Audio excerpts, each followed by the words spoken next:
slightly different. Maruf the Cobbler from the Arabian Nights.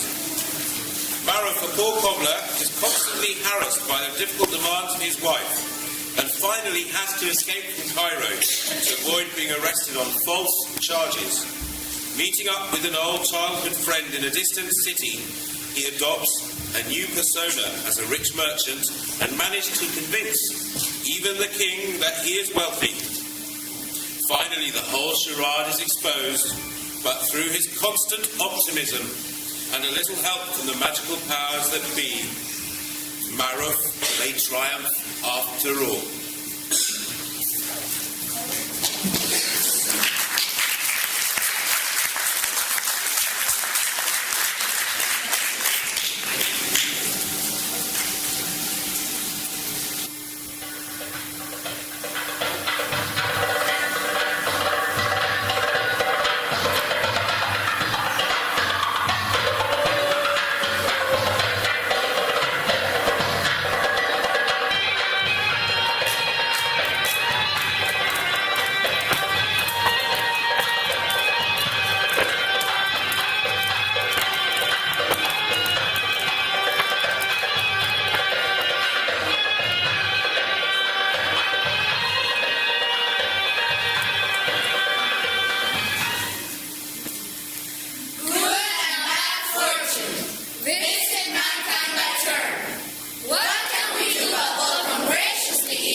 In Cairo, once there lived a poor and honest man named Maruf the Cobbler.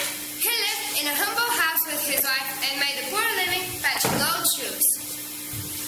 Hear now how Maruf came to leave the city of Cairo. Maruf? Yes, my love? Tonight, when you come home from work, bring me a slice of canapa cake dripping with sweet honey. I'll try, dear wife, but you know we're poor. If the last cents be good trade today. Oh, why did I say this? The other men buy their wives canapa cake. Why we must be poor? It is the will of Allah. I want a canapa cake. Yes, my love. Dripping with honey. Allah will provide. But all that day, not a single customer entered to Maruf's shop. He didn't even earn enough to buy a loaf of cheap bread. On his way home, he stopped outside the pastry cook's window.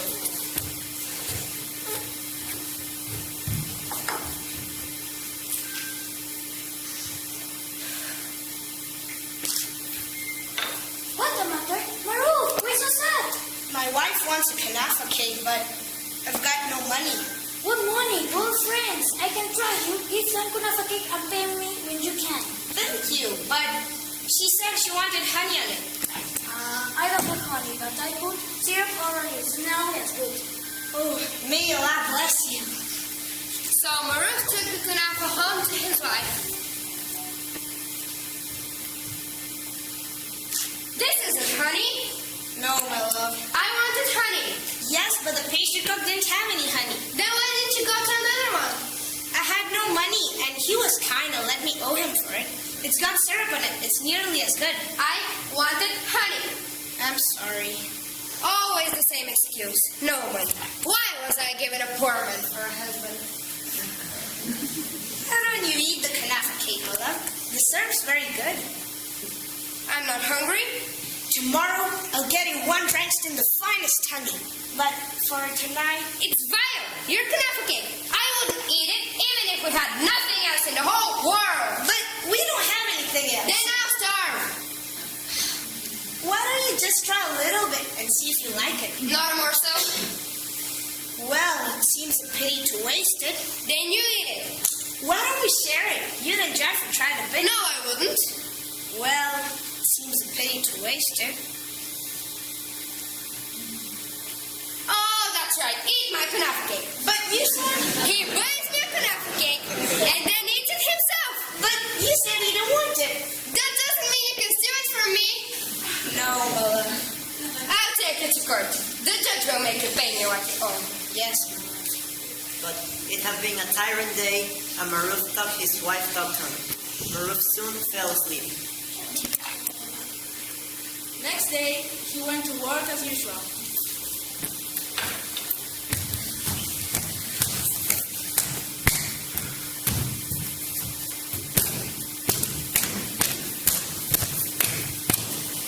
Are you Maruf the Cobbler? Yes. You're under arrest. Arrest? What for? You're not in questions. We have to beat you up as well. But Alright, guys.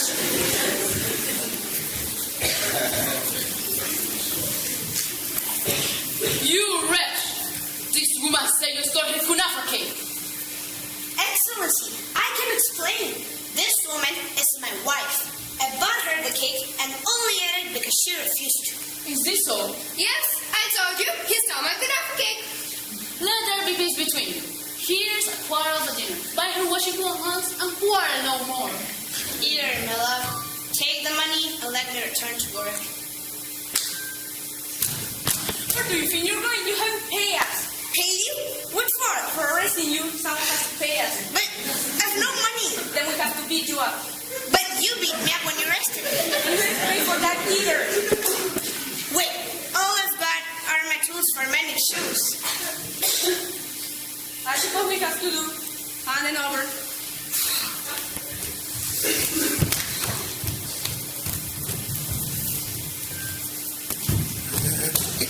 Are you Maruf the Cobbler? Yes. You're under arrest. Maruf's wife, expecting for another kunafa cake, had gone to another judge with the same complaint. Again, Maruf was released. And again, he had to pay the guard who took away his coat. Again, he set off from his shop. Maruf, you must flee. Your wife had brought an action against you at the governor's court.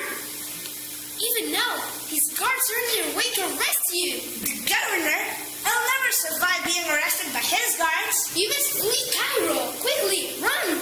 And Maruf fled the city and ran far into the night. The wind blew cold and the rain soaked his clothes. Alone he ran on, deeper into the howling storm. Till at last, he found a ruined hovel and shelter from the night.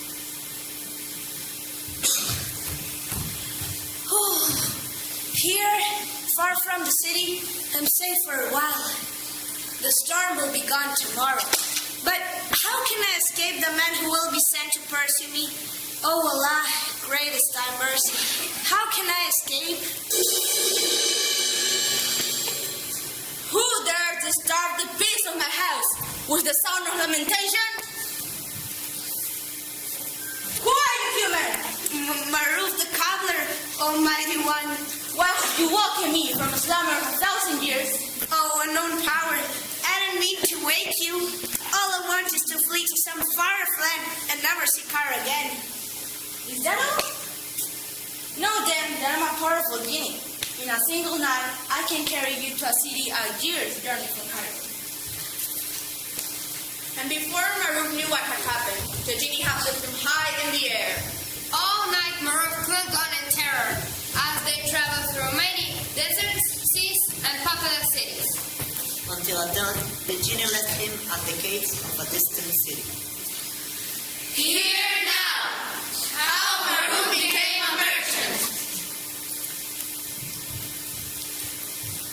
Hey you, who are you? I never seen you before. I'm a stranger here. A stranger? Where from? Cairo. Never heard of it. It's in Egypt. Never heard of it. Did you say Cairo? I heard of Cairo. It's a very decent city. I left there last night. Last night? Are you mad? It's a full year's journey from Cairo to here. He's a madman. Think he can travel years' journey in one night? He's a lunatic. Madman! Lunatic! No, listen. He must be locked up. Yes, lock him up, lunatic! Citizens, aren't you ashamed to abuse a stranger like this?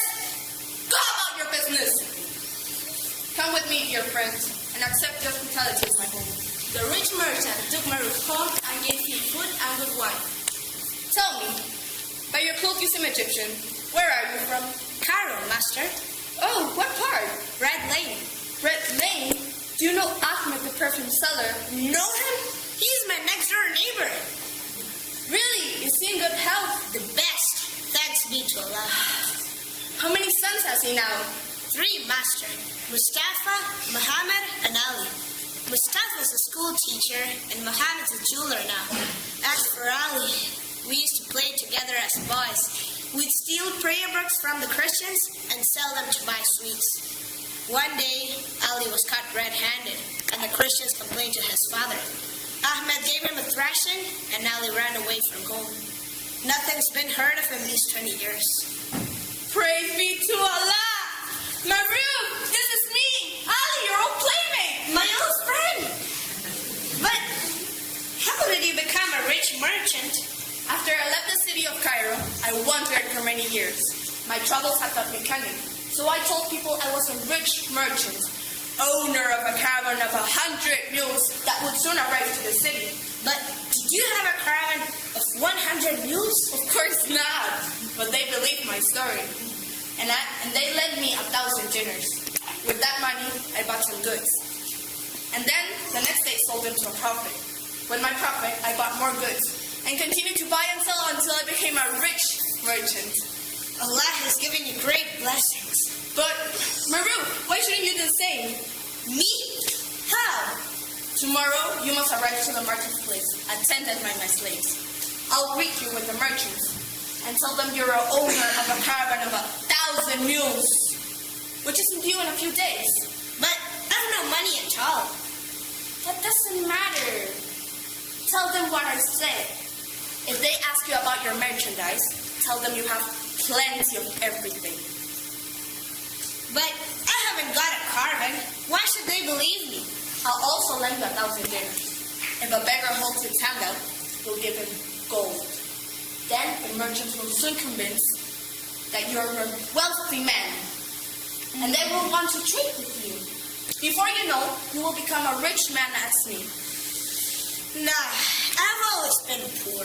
I wouldn't know how to behave like a rich man. Listen, I'll explain again. Come with me. So the next morning, Maruf rode to the marketplace, and Ali greeted him as he promised.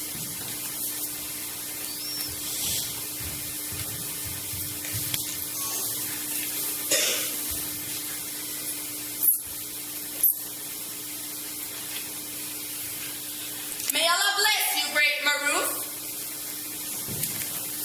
Who's the owner you greet? This is Maruf, the richest merchant in Egypt. He has traveled from Yemen to India in the far-flung hills of Sind.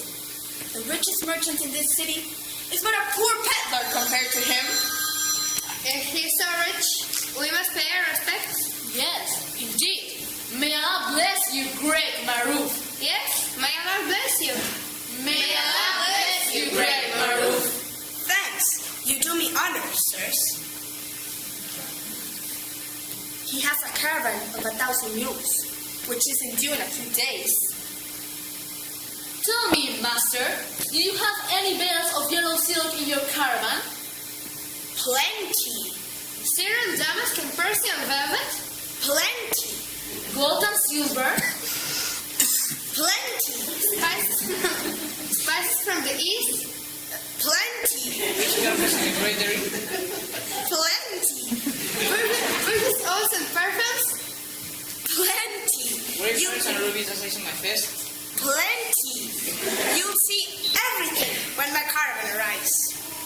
Did you ever hear of such a caravan? He must be wealthy indeed.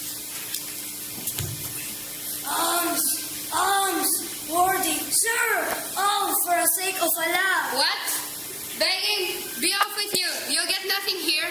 Have mercy on a poor beggar. There's a copper. That's all you're getting. Bless you, sir. Who asks for alms? Here, old man, hold out your hands. Let me fill them with gold. My lord, did you see that? He must be richer than a king. Look at the gold that no lord gave me. I'm so rare. I'm so great, Maruf. All shall have gold. Bless you, sir. Don't forget poor cripple. I have got 5 children to support, sir. I'll give you all gold. Me next, great lord. Me next, oh great Maruf. Splendid! You've made your impression now. There's no need to give away any more money. It's not my way to refuse alms. No, but This is nothing. I've treasures beyond dreams in my caravan. No, Maruf. Who else hasn't been given and then gold. Be next, my lord, be next, O Rey Maruf. I'll give you all gold. By Allah, I hadn't thought there were so many beggars in the city. I'd only brought 1,000 dinners with me, and now I've given it all away. What shall I do if another beggar asks for alms? If I'd only brought another 1,000. Don't worry, master. I will gladly lend you 1,000 dinars. You can pay me back when your caravans arrive. Thanks, sir. I'll pay you back 100-fold. Who else is poor and hungry? Come, I'll give you alms. So Maruf gave gold to all the poor in the city. When the second 1,000 dinars had gone, he borrowed some more. And gave that away too. By evening, he had borrowed and given away 10,000 gold dinars. Maruf, 10,000 dinars squandered among beggars. How will you pay it back? What's 10,000 dinars? When the caravan arrives, if they want gold, they shall have gold. And if they want goods, they can have goods. For I have vast quantities of both. But, Maruf, you don't have a caravan. You'll see when it arrives. Maruf, okay, listen. Come here. This is me, Ali. You can tell me that tale. You take me for a poor man? I've priceless riches on the way. Maruf! Now be off with you. I've been invited to dinner by the merchants. So Maruf borrowed more and more. And gave it all away until he owed 60,000 dinars. The merchants grew anxious because his caravan hadn't arrived. They decided to tell the king what had happened. Hear now of Maruf and the king.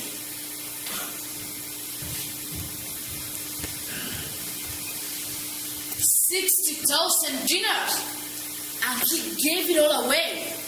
This man must be of incredible wealth. He may be an impostor, Your Majesty. If he's so rich, why hasn't his caravan arrived? But if he was poor, he had never been such a fool as to give such a fortune away. I won't let those wolves or the marketplace put hands on it. I want it myself. They were afraid, Your Majesty. What do you mean, Grand Vizier? Do you think I can be deceived?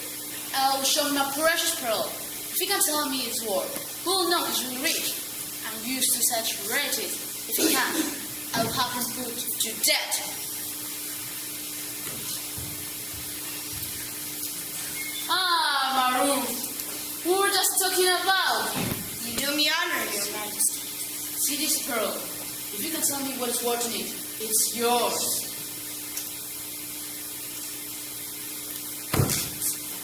What are you doing? That pearl was worthless, Your Majesty. It was worth 1,000 dinars. Exactly. A mere 1,000. I have countless numbers of infinitely finer pearls in the caravan. You hear that? He has wealth beyond dreams. Where's the princess? The princess? Why? I want him to marry her so I can share in his wealth. Marry the princess? But I thought I was going to marry the princess.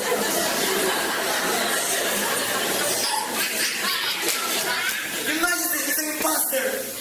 Oh, yes. You want to see that. You want to marry her yourself. Hold your tongue and bring the princess before us. Maruf, I would be honored if you would have said, my daughter's hand to marry.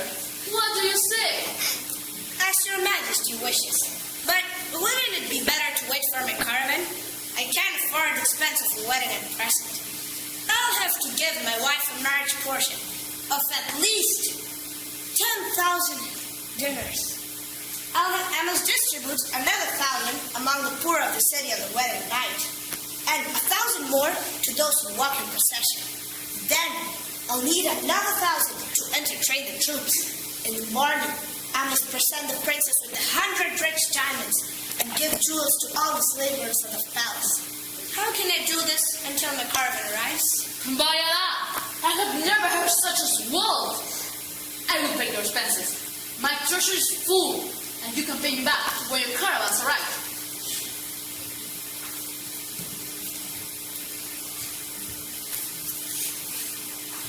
Who's the princess, Your Majesty? to speak to you about your marriage, daughter. I've told you before, Father, I will marry the man you have chosen for me. You are my daughter, and you will do what I tell you. I'll never marry your grand vizier. You will do as you are told. As it happens, I don't want you to marry the grand vizier any longer. But even if I did, you will still have to obey me. Isn't that right, Maruf?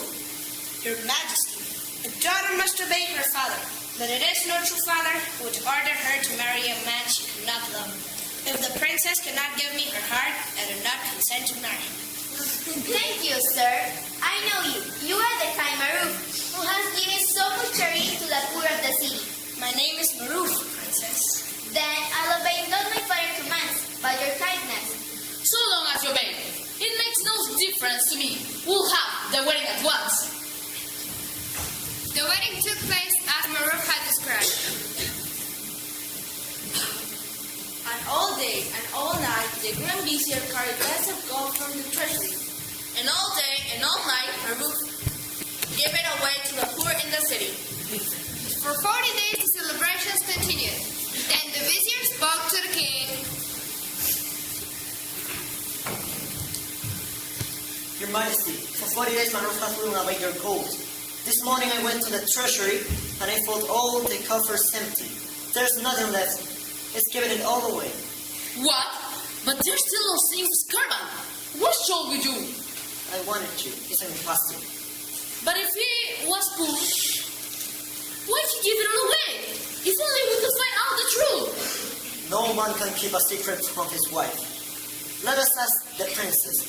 She'll find out what we want to know. Yes, by Allah. If I know he had deceived me, he will die the cruelest of deaths. So the princess promised to find out the truth. My husband, I'm troubled that your caravan still hasn't arrived. Allah forbid that anything should have happened to it. When do you think it will arrive? Sweet princess, it's not right for there to be secrets between a man and his wife. I'll tell you the truth. And Maruf told the whole story. You're in great danger. My father finds out you deceived him. He had you put to death.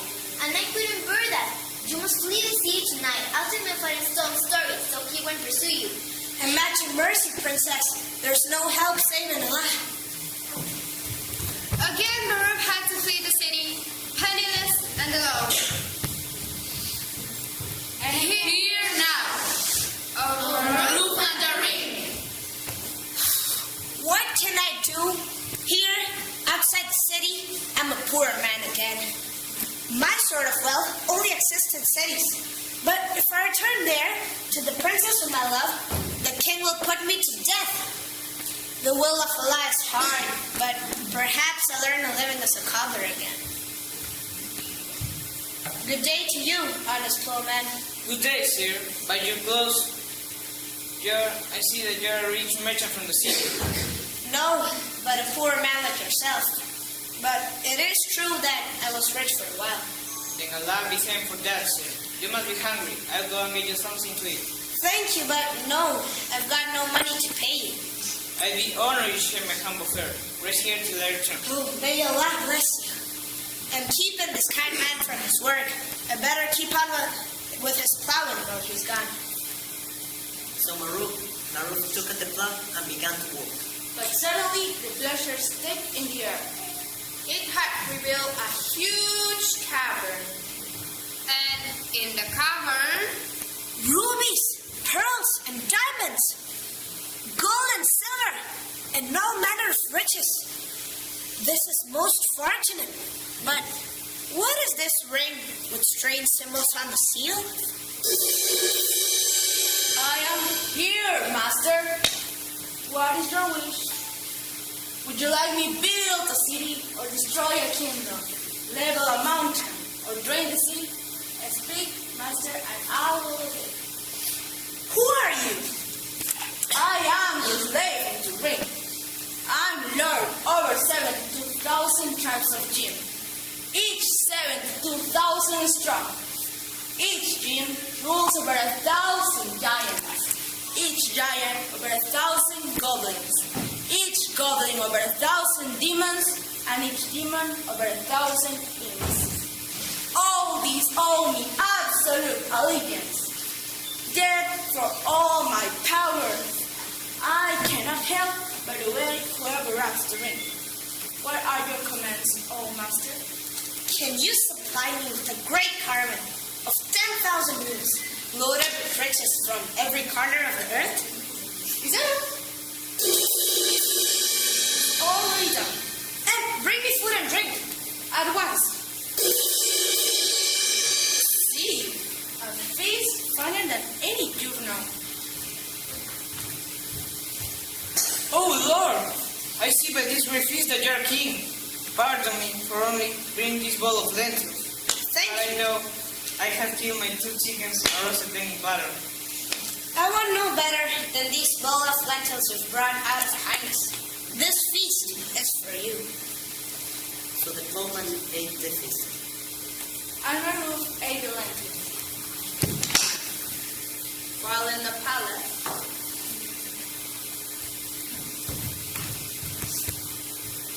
Your Majesty, don't believe what the princess has told you.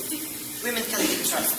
And this Maruf has hidden away your coat, concealing your treasure. I wanted you, but you wouldn't listen.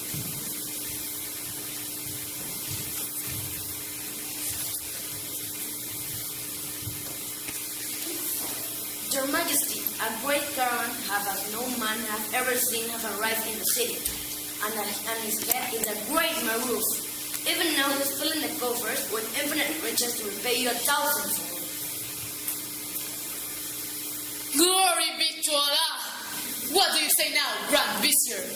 You are slanderers who have brought this grace upon us. You are lucky not to lose your head. Your Majesty, I return with my caravan. My slaves are at this moment scattering gold among the poor of the city. Then stop them, or there will be no left for us. No! My wealth is inexhaustible. I'll tell you the truth. When I came to your city, I was poor, and I lied to you. I had no caravan. But just now, when I was fleeing the city for fear of a rat, I found a ring which summons a genie that obeys my every command. I've just to order, and I can get anything I desire. This is the most strange. May one see that remarkable ring? Of course. I am here, master. What is your wish? Take this stiff and cast him out on the donkey. You see, I was right. Now we're rid of that liar. Yes, let me see the ring. What? Do you think I can be your servant when I can be your master? Take this wretch and cast him out with Maruf. And now I shall marry the princess and make myself king.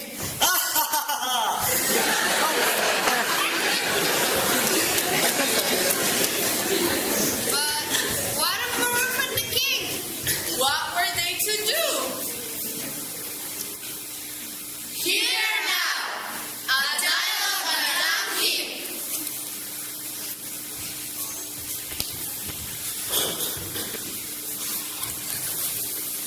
How dare he, traitor! I will have him put to death. How dare he! This is all your fault. I'm sorry. Sorry? I will have you put to death too. I suppose it could be worse. Worse? How could it be worse? We have been thrown out of the city. In the city, I was a king, and you were a rich merchant. Well, we are here, just men. That's all. It's strange. In one city, I was a poor cobbler, beaten and arrested for no reason. In another, I was a rich merchant, honored and respected, the husband of the princess, and yet always the same Maruf. At least here... Here? What's there here? Apart from poverty and misery. Even the air is foul. That's because we're sitting on a donkey. What are we going to do? I suppose we could get up and move over there. Yes, I suppose we could. You see, things are getting better already. It's not enough. I want to be rich. I want to be the king. And I want to be with the princess. But answer. Only Allah knows what will happen. I am king. I make things happen. What's man life? If he stole from good fortune to bad, bad things will happen. A good question. Before answering, they suddenly found themselves up in the palace again. Allah be thanked you are safe. I tricked the vizier into giving me the ring and genie brought you back. Glory be to Allah. I will soon deal with that vizier. Give me the ring. No, father, the beast has already been cast upon the donkey. Now I'll take the ring and hurl it into the sea. It's for us good fortune enough. We must beware lest it bring back. You're right, sweet princess. There's enough gold in the treasury to satisfy all the poor of the city. But, and now, make Maruf your vizier, and your heir after you went you die. And Maruf helped the king rule justly and well. And on his turn, he became a king and reigned through many joyful years. Till